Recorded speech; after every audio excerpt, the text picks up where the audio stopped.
আল্লাহ রাসূল সাল্লাল্লাহু আলাইহি ওয়াসাল্লাম বলছেন সিনফান মিন উম্মতি, তার মানে আমার উম্মতের দুটো শ্রেণী, দুই প্রকার মানুষ, লাম আরাহুমা বাদ, আমি এখনো তাদেরকে দেখিনি, মানে আখেরি জামানায় আমার মৃত্যুর পরে তারা আসবে।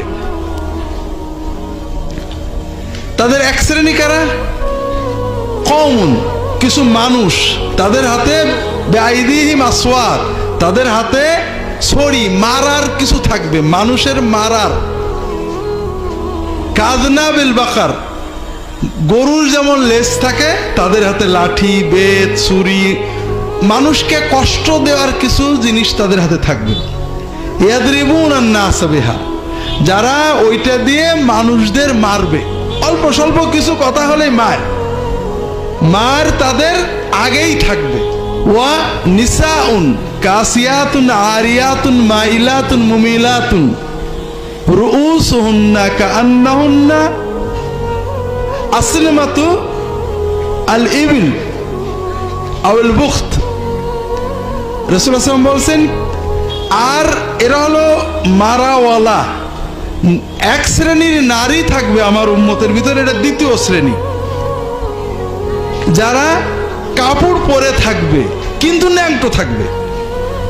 কাসিয়াতুন আরিয়াত, কাসিয়া মানে কাপড় পরা, আরিয়াত মানে ন্যাংটো। এক শ্রেণীর মহিলা যারা কাপড় পরা থাকবে কিন্তু ন্যাংটো, তার মানে তাদের কাপড়গুলো হয় টাইট, নইলে এত সংক্ষিপ্ত যে মনে হবে কিছুই পরা নেই। কাপড় পরেও তাদেরকে ন্যাংটোই মনে হবে।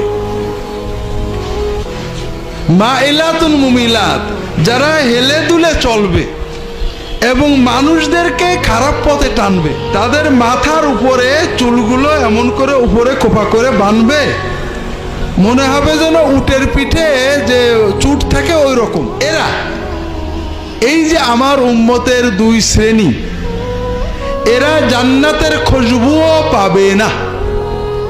নাউজুবিল্লাহ বলেন না। যদিও জান্নাতের খুশবু হাজার হাজার মাইল দূর থেকে পাওয়া যাবে, কিন্তু এই শ্রেণীরা এত হতভাগা, আমার উম্মত হওয়ার পরেও এরা জান্নাতের খুশবুও পাবে না।